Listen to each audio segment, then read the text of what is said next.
అందరికి నమస్కారం.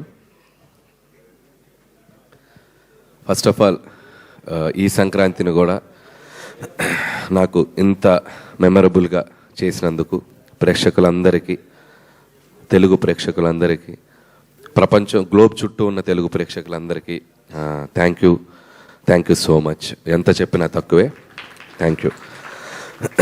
మీ ప్రేమ నేను మాటల్లో చెప్పలేను.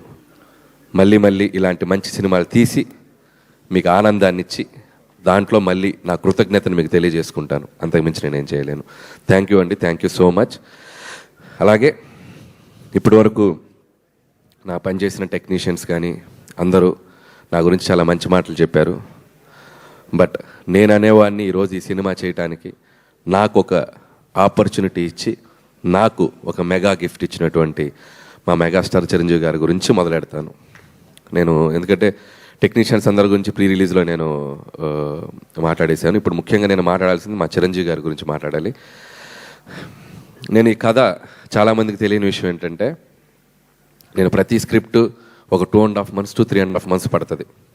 నేను వైజాగ్ వెళ్ళి కూర్చొని, చాలామందికి తెలుసు, అక్కడ ఒక 2.5 నుంచి 3 months పడుతుంది ఒక కథ. విత్ డైలాగ్ వెర్షన్ అంటే 3.5 months పడుతుంది.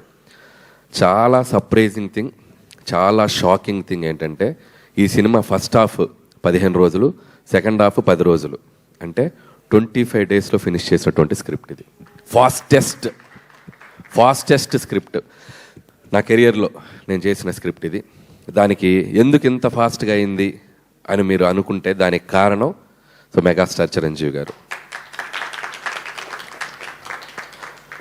రాసేటప్పుడు చిరంజీవి గారికి ఒక కథ రాయాలంటే ఎలా రాయాలి, ఎలా మొదలెట్టాలి, ఎలా మూమెంట్స్ క్రియేట్ చేయాలి, ఎలా ఈ సినిమాని కంక్లూడ్ చేయాలి, ఇలా ఆయన అనుకుంటే దానికి ఇన్స్పిరేషన్ ఇచ్చింది చిరంజీవి గారే.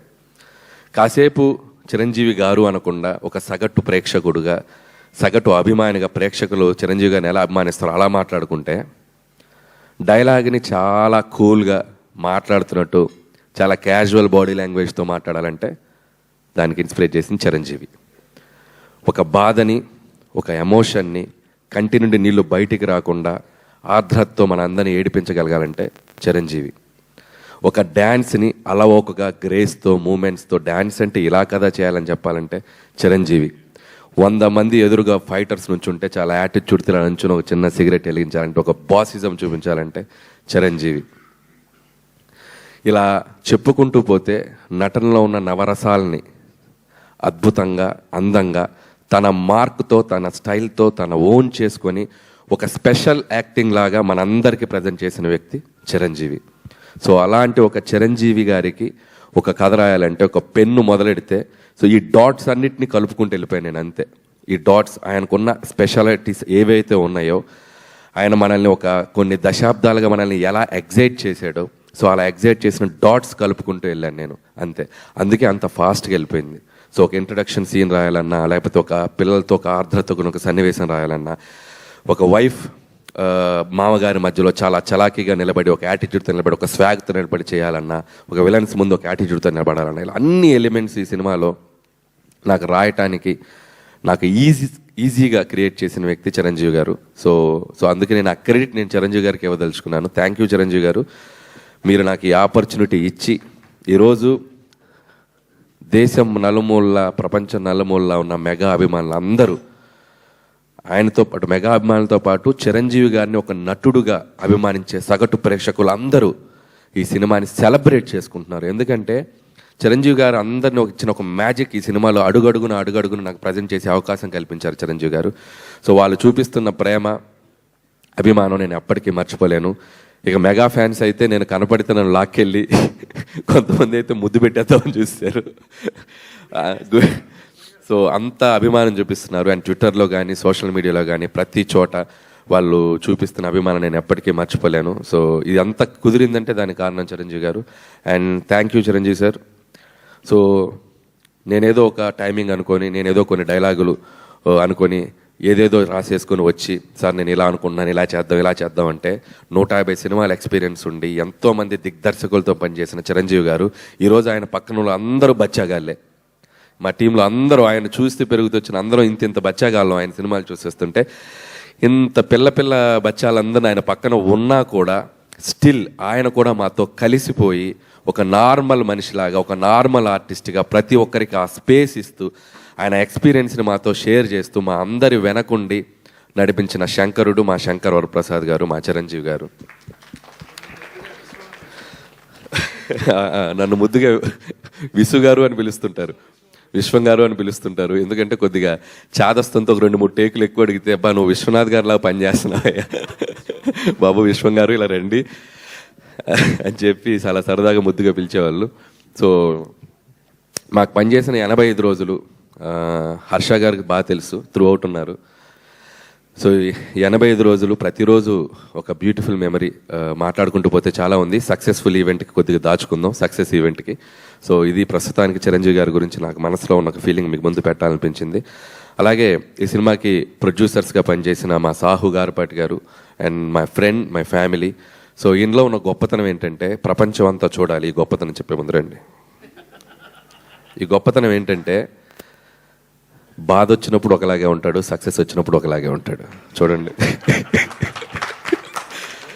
తొనకడు బెనకడు అదే ఎక్స్ప్రెషన్, అలా ఉంటారు అనమాట. అబ్బా నవ్వారు మీరు, చాలా హ్యాపీ. ఇంత పెద్ద బ్లాక్ బస్టర్ కొట్టాక అసలు అంతే సటిల్నెస్ మెయింటైన్ చేస్తారు. సో థ్యాంక్ యూ సాహు గారు. ఇంత పెద్ద బడ్జెట్ని, ఇంత స్టార్ క్యాస్ట్ని చాలా కూల్గా హ్యాండిల్ చేస్తూ మాతో పాటు మమ్మల్ని నడిపించినందుకు. అలాగే మా సుస్మిత కొనిదెల గారు, ఈ సినిమాకి ఇంకొక ప్రొడ్యూసర్. ఈ సినిమా సక్సెస్ అయ్యాక, సో నేను ప్రతి సినిమా సక్సెస్ అయ్యాక నాకు ఒక 2 రోజులు జోన్ అవుట్లో ఉంటా. ఏం జరుగుతుంది నా చుట్టూతా, పెద్ద హిట్ అయిపోయిందా, అమ్మాయి సక్సెస్ అయిపోయిందిగా అని చెప్పి ఒక జోన్ అవుట్లో, ఒక ఏందో బ్రహ్మానందం మనీ సినిమాలో చూస్తే ఇలా నడుస్తుంటాడు కదా, ఇలా నడుస్తుంటా జోన్ అవుట్లో. సో అలాంటి జోన్ అవుట్లో కనపడిన ఇంకొక వ్యక్తి సుస్మిత గారు నాతో పాటు. ఆవిడ కూడా ఒక జోన్ అవుట్లో, ఏంటి డాడీతో ఇంత పెద్ద హిట్ కొట్టాను నేను, అయ్య బాబాయ్. సో అలాంటి జోన్ అవుట్లో కనబడుతూ ఇద్దరం క్లాష్ అయ్యాం ఒకరోజు. సేమ్ ఫీలింగ్ కదా, నాకు సేమ్ ఫీలింగ్. ఎందుకంటే నేను ఆ ఫీలింగ్ నేను ఎక్స్పీరియన్స్ ఉన్నాను కాబట్టి ఆ ఫీలింగ్ తాలూకు వెనక ఉన్నటువంటి ఒక దీన్ని నేను అర్థం చేసుకోగలను.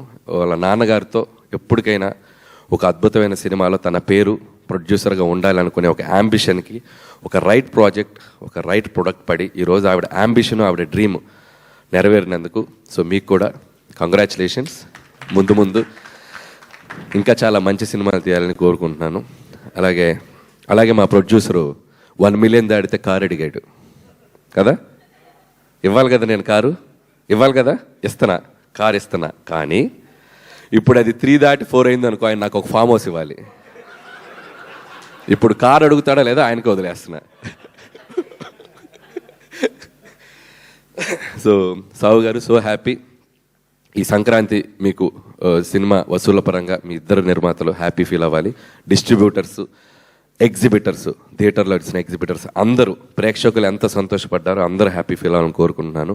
అలాగే ఈ సినిమాకి పనిచేసిన టెక్నికల్ టీం, మా సమీర్ రెడ్డి గారికి, ఇందాకెవరు అన్నారు నాతో పాటు ఓపెనర్ సచిన్ సెహ్వాగ్ అన్నట్టు అవతల నుంచి బ్యాటింగ్ చేయడానికి ఫాస్ట్గా వితౌట్ క్వాలిటీ మిస్ కాకుండా ఈరోజు ఫోటోగ్రఫీ అందరూ చాలా అద్భుతంగా ఉందంటున్నారు. సమీర్ రెడ్డి గారు, hats off and thank you. With in short time me dream కూడా నెరవేర్చుకున్నారు. అండ్ అలాగే ప్రకాష్ గారు, అద్భుతమైన సెట్లు, మా director Prakash garu and music director Bheems. Bheems ఉన్నాడా, వెళ్ళిపోయాడా? సినిమాలు రిలీజ్ అయినాయిగా 2, ఇంకేమైనా ఉందండి సినిమా? రెస్ట్ కోసం వెళ్ళాడు ఇంకో. ఓకే.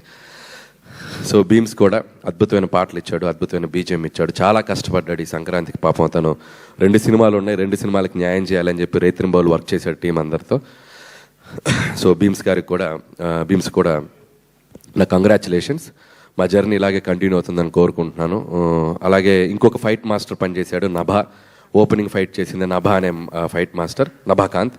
తనకి నా కంగ్రాట్స్. అలాగే క్లైమాక్స్, గోల్ ఫైట్, సినిమాలో అదర్ యాక్షన్ పార్ట్ అంతా నా ప్రియ మిత్రుడు, శిష్యుడు, ఏదో ఫస్ట్ సినిమా నుంచి నాతో ట్రావెల్ అవుతున్నాడు పటాస్ నుంచి, మా వెంకట్ మాస్టర్. సో వెంకట్ మాస్టర్తో ప్రాబ్లం ఏంటంటే, వెంకట్ మాస్టర్ గురించి మాట్లాడకపోతే వెంకట్ మాస్టర్ ఫీల్ అవడు. వెంకట్ మాస్టర్ భార్య వందన ఉంది, వందులు, ముద్దుగా వందులు అని చెప్పి తిరుగుతుంటాడు. నన్ను అన్నయ్య అని ప్రేమగా పిలుస్తుంది. ఇన్స్టాగ్రామ్లో వస్తుంది, ఏ అన్నయ్య ఆయన గురించి మాట్లాడరా. అమ్మ తల్లి వందులు, హ్యాపీయా? సో మీ ఆయన గురించి మాట్లాడాను. All the best Venkat. So ఇంకొక కోరిక ఉంది ఆవిడకి, ఆవిడ చిరంజీవి గారి ఫ్యాను. ఒక్కరోజున సెట్కి పిలిచి ఒక ఫోటో దించలేదని అడిగింది, ఫోటో కూడా కన్ఫర్మ్ త్వరలో. సో వెంకట్ మాస్టర్ గారికి సో ఇది చెప్తున్నాను. అలాగే ఇక రైటింగ్ టీం ఈరోజు ముగ్గురే మాట్లాడారు. సో మిగతా టీం చాలామంది ఉన్నారు, మా నారాయణ గారు, మా బాబాయ్ అరుణ్ ప్రసాద్ గారు అండ్ తిరుమల నాగ్.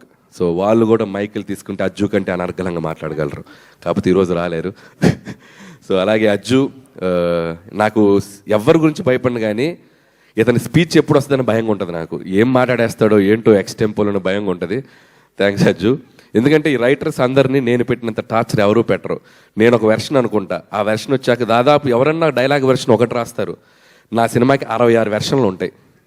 ఈ రోజు రాసింది ఓకే అంటాను, నెక్స్ట్ రోజుకి వచ్చి ఇది కాదు ఇంకోటి అంటాను, ఇది కాదని సినిమా రిలీజ్ అయ్యే వరకు 36 వెర్షన్లు రాపిస్తూనే ఉంటాను. చాలా ఓపిక్గా ఎన్ని వెర్షన్లు అయినా రాసుకుంటూ వచ్చి ఆ ఫైనల్ మళ్ళీ మిక్సింగ్ ఉంటుంది. నా వెర్షన్, వీళ్ళ వెర్షన్ అన్నీ కలిపి ఒక మిక్సీ చేసి చేస్తాం. ఆ వెర్షన్ అబ్బో అదొక పెద్ద, నాతో రైటర్స్గా పనిచేసే వాళ్ళకి తెలుసు అది ఎంత టఫ్ ప్రాసెస్.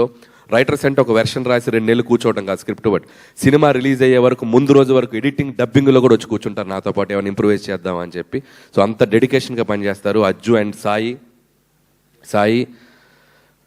అండ్ ప్రదీప్ కూడా. అండ్ సాయి గురించి స్పెషల్గా చెప్పాలి. నేనేంటంటే సినిమా తీశాక ఒక 1 వీక్ ముందు కాన్ఫిడెన్స్ అంతా వెళ్ళిపోద్ది నాకు, ఏమవుద్ది సినిమా అని చెప్పి పరీక్ష రాసి ఎగ్జామ్ స్టూడెంట్ లాగా అయిపోతా. ఇది తీసేద్దామా అది తీసేద్దామని మా ఎడిటర్ తమ్మిరాజ్ గారు బుర్ర తింటుంటే నా వెనక ఒకడు కాన్ఫిడెంట్గా తిరుగుతుంటాడు, అగా ఎందుకు తీస్తావు అదే ఇలా అన్నాడు. ఒకడే కమాండ్ చేసేది మా వాడు సాయి. బుద్ధుందా నీకు, ఏమి అది ఎంత పండిందో తెలుసా ఎపిసోడ్, ఎడ తీస్తావు అది ఇలా అని చెప్పి ఇదిలిస్తాడు. ఒక్కోసారి కోపడతాడు, అరుస్తాడు, ఏంటి సినిమాని చెడగొడతావేంటి నువ్వు, బ్లాక్ బస్టర్ అయ్యే సినిమాని అవతలకెళ్ళు, అసలు వెయిటింగ్ రాకు అని చెప్పి నన్ను ఒక కంట్రోల్ చేసే వ్యక్తున్నాడంటే మా సాయి. లేకపోతే అద్భుతమైన ఎపిసోడ్ నా ఎక్స్టెంపోలు ఇది తీసేద్దాం అది తీసేద్దాం మా ఎడిటర్ కరెక్టే కదా నేను చెప్పింది. సో అంత ఎక్కువ ఆలోచిస్తాను, అంత భయం. ఎందుకంటే ఎట్టైనా ఒక సక్సెస్ఫుల్ ఫిల్మ్ వెళ్ళాలి, సినిమాని కాపాడుకోవాలి, అంత ఓవర్ ఎంతూజియాజంతో పనిచేస్తాను. సో ఇలాంటోడు ఒకడు ఉండాలి వెనక. Thank you Sai. సినిమా నువ్వు కాపాడుతావు లాస్ట్లో, నేను దాన్ని స్పాయిల్ చేయకుండా. అలాగే మా తమ్మిరాజు గారు ఎడిటర్, పాపం ఇతను కూడా ఇంత రైటర్స్ లాగే ఒక 6-7 వెర్షన్లు కూర్చోబెట్టి కట్ చేపిస్తూ ఉంటాను. ఆయన చాలా ఓపికగా సినిమా ఎంతవరకు పనిచేస్తారు. థ్యాంక్ యూ తమ్మిరాజు గారు. నా ఫస్ట్ ఫిలిం నుంచి నాకు ఒక ఫ్యామిలీ మెంబర్ లాగా, ఒక బ్రదర్ లాగా నాతో పాటు పర్ఫెక్ట్గా ట్రావెల్ చేస్తున్నాను. అలాగే మిగతా టీం అందరికీ పనిచేస్తూ ప్రతి ఒక్కరిని మిగతా వాళ్ళని ఏదైనా కవర్ చేస్తుంటే సక్సెస్ ఈవెంట్లో కవర్ చేస్తాను. ఇక్కడ ఇంకొక 2 వ్యక్తుల గురించి స్పెషల్గా మాట్లాడి చిన్న ఫినిషింగ్ పనిచేద్దాం. కలెక్టర్ శ్రీనివాస్ గారు ముందుకు రావాలి. కలెక్టర్ శ్రీనివాస్ గారు ఎక్కడ రండి, ముందుకు రండి సార్. ఇటు రండి సార్. మైక్ ఇవ్వండి శ్రీనివాస్ గారికి, మైక్ ఇవ్వండి. ఇటు రండి. ఈయన ఫ్లోలో ఒక డైలాగ్ వేశారు, నేను కలెక్టర్గా చాలా బిజీగా ఉన్న రోజుల్లో నువ్వు జాబ్ వదిలేసి రా, నువ్వెందుకు జాబ్ చేయాలని చెప్పి ఇండస్ట్రీకి బలవంతంగా లాక్కొచ్చాను. అసలు జరిగిన విషయం ఏంటి ఇప్పుడు చెప్పండి. చెప్పండి జరిగిన విషయం, అసలు విషయం చెప్పండి. నేను వైజాగ్ జాయింట్ కలెక్టర్గా ఉండగా ఆయన F2 కథ రాసుకుంటూ పార్క్ హోటల్లో ఉన్నారు. జిమ్ చేస్తుంటే మా జిమ్ ట్రైనర్ చెప్పారు, ఆయన తెలుసా అంటే అనిల్ రావుపూడి గారు అని చెప్పాడు ఆయన. నేను కూడా సార్ చూసుకుని ఆ రోజు ఇంటికి వెళ్ళి రాత్రి రాజాసాబ్ సినిమా చూసి పొద్దున్నే, అప్పుడు రాజాసాబ్ సినిమా చూశాను ఆయన తీసింది. Sorry Raja the great cinema చూసేసి అనిల్ గారి దగ్గర పొద్దున్నే వెళ్ళి వైజాగ్ జాయింట్ కలెక్టర్ గారు మిమ్మల్ని కలుస్తారంటే లోపలికి వెళ్ళాను. ఓ శాలువా ఒకటి కప్పాను. అప్పట్లో చంద్రబాబు నాయుడు గారికి ప్రోటోకాల్ ఆఫీసర్గా ఉండేవాడిని. మా దగ్గర పెద్ద పెద్ద కాస్ట్లీ బుద్ధుడి బొమ్మలు అవి ఉండేవి. అవన్నీ తీసుకెళ్ళి హంగామాగా వెళ్ళి ఒక శాలువా కప్పి అప్పటికి 4-5 సినిమాలు చేశానండి. నాకు ఒక చిన్న వేషం ఇప్పించండి సార్ అన్నాను. అంతేగాని నా ఉద్యోగం మానిపించడం ఏం లేదు. F2 హిట్ అవడం వలన నా అంతా నేనే బయటికి రావాల్సిన పరిస్థితి వచ్చింది. శాలువా కప్పారు, ఒక అద్భుతమైన గిఫ్ట్ ఇచ్చి, అది గిఫ్ట్ అంటే షీల్డ్ ఇచ్చారు. ఆ తర్వాత శ్రీ లక్ష్మీనరసింహస్వామి సింహాచలం ఆలయంలో ప్రోటోకాల్ దర్శనం చేయించి మొత్తం ఒక చిన్న సెటప్ చేయించారు. చిన్న అద్భుతమైన సెటప్ జరిగాక అప్పుడు అతని మీదకి ఆయన మీదకి ఒక చూపు వెళ్ళి అప్పుడు F2లోకి వచ్చారు కదా. మరి జరిగిన స్టోరీ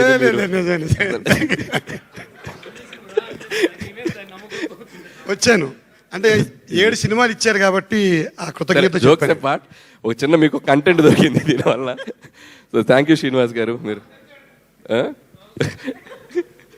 సో అలాగే చైల్డ్ ఆర్టిస్ట్ అందరూ చేశారు, ఇంకా సినిమాలు చాలామంది ఆర్టిస్ట్ అందరూ చేశారు. వాళ్ళు మిగతా వాళ్ళు రాని వాళ్ళు కూడా సక్సెస్ ఈవెంట్లో వచ్చి వాళ్ళు ఈ స్టేజ్ షేర్ చేసుకుని వాళ్ళ అభిప్రాయాలు చెప్తారు. అండ్ ఇంకొక వ్యక్తి మన శ్రీనివాస్ రెడ్డి, ఆనంద్ నా మంచి ఫ్రెండ్స్.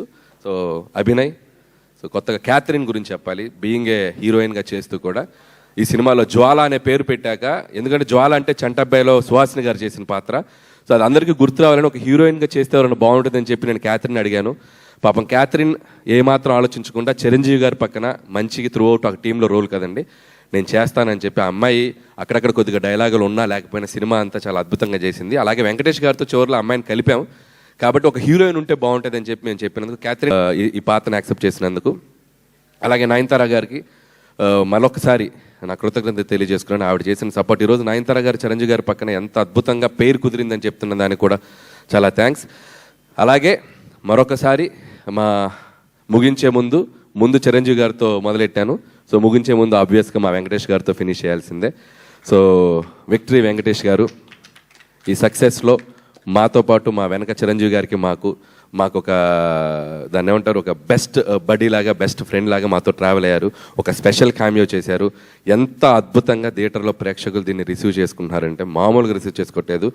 ఒకళ్ళ మీద ఒకరికి ఈగో లేకుండా, జెలసీలు లేకుండా, ఎటువంటి ఇది లేకుండా ఇద్దరు స్టార్స్ ఒకళ్ళ పాటుకు ఒకళ్ళు డ్యాన్స్ చేయటం, అల్లరి చేయటం నేను కళ్ళతో చూశాను. థియేటర్లో ప్రేక్షకులు, లేడీస్ ముఖ్యంగా ఎంత చప్పట్లు కొట్టి ఎంజాయ్ చేస్తున్నారంటే హ్యాట్స్ ఆఫ్ టు వెంకటేష్ గారు. ఈ పాత్రను ఒప్పుకొని మాతో పాటు చిరంజీవి గారితో పాటు దీన్ని చేసినందుకు. అండ్ నాకు తెలుసు ఆయనకి ఎంత అట్మోస్ట్ లవ్ అండ్ రెస్పెక్ట్ లేకపోతే ఇది చేయరు. చిరంజీవి గారి మీద ఉన్న అట్మోస్ట్ రెస్పెక్ట్, నా మీద ఉన్న utmost love. Thank you sir, you are also big key part in our success. మేము ఎప్పటికీ మర్చిపోయాం. Venkatesh garu, thank you so much. And అలాగే హర్ష గారిది ఇందాక ఒక విషయం చెప్పారు. అతని కాలు, మీరు ఇప్పుడు చాలామంది ఇందాక జీవి గారు అన్నారు, ఇప్పుడు ఒక థ్రిల్లర్ లాగా ఉంటుంది మీరు వెళ్ళి సినిమా చూస్తే. అసలు నడవలేని హర్ష గారు సినిమా అంతా యాక్ట్ చేశారనేది ఒక థ్రిల్లింగ్ పాయింట్. సో దానికి నేను చాలా హోంవర్క్ చేయాల్సి వచ్చింది. ఎందుకంటే నాకు ఆర్టిస్ట్ని మధ్యలో పాపం తన చిరంజీవి గారితో యాక్ట్ చేయాలని ఒక డ్రీమ్, దాన్ని నేను మధ్యలో ఆపదలుచుకోలేదు. ఏదో ఒకటి చేద్దాం, ఎలా మేనేజ్ చేద్దాం. అప్పుడు నాకు గుర్తొచ్చిన వ్యక్తి ఇంకొక వ్యక్తి, లెజెండరీ డైరెక్టర్ రాఘవేంద్రరావు గారు. సో రాఘవేంద్ర గారు అయితే ఇప్పుడు ఈ సినిమాని ఎలా తీస్తాడు, రాఘవేంద్ర గారు అయితే ఇప్పుడు ఎలా మేనేజ్ చేస్తాడు అని చెప్పి నన్ను నేను అలా ఒక ఊహించుకొని ఏం చేసామంటే, యాక్చువల్గా ఇంటర్వెల్ బ్లాక్లో వీళ్ళతో పాటు నడుచుకుంటూ రావాలి హర్ష గారు. రాత్రి సీన్ మార్చేసా. సో ఒక ట్రాలీ తెప్పించి, డ్రమ్స్ తెప్పించి, సో అప్పటికప్పుడు సాంగ్ చిరంజీవి గారు అడగగానే ఒక హైలాగా అతను వచ్చి నుంచుంటే మీరు అబ్జర్వ్ చేస్తే ఎక్కడ హర్ష గారు వాకింగ్ ఉండదు, ఫ్రేమ్ ఎంట్రీలు ఉంటాయి. సో ఇలా ఫ్రేమ్ ఎంట్రీ అలా వచ్చి అలా నుంచుంటాడు. సో ఆయనకి దానికి ఒక స్కూటర్ తెచ్చుకున్నాడు, 3 బండి స్కూటరు, చైరు. ఈ స్కూటర్ మీద ఇలా ఇలా ఇలా వచ్చి అలా నుంచుంటారు. సో అలా చాలా క్లెవర్గా, స్మార్ట్గా ఏదో అక్కడక్కడ చేసాం. నుంచోబెట్టడం కూడా కాలు కనపడకుండా ఇద్దరి మధ్య ఓవర్లాప్లో నుంచోబెట్టడం. సో ఎందుకంటే ఒక ఆర్టిస్ట్ చిరంజీవి గారితో నటించాలని ఒక కళ ఉన్న ఆర్టిస్ట్ మధ్యలో అది ఆగిపోకూడదు. ఆ కష్టం ఏదో నేను పడతా.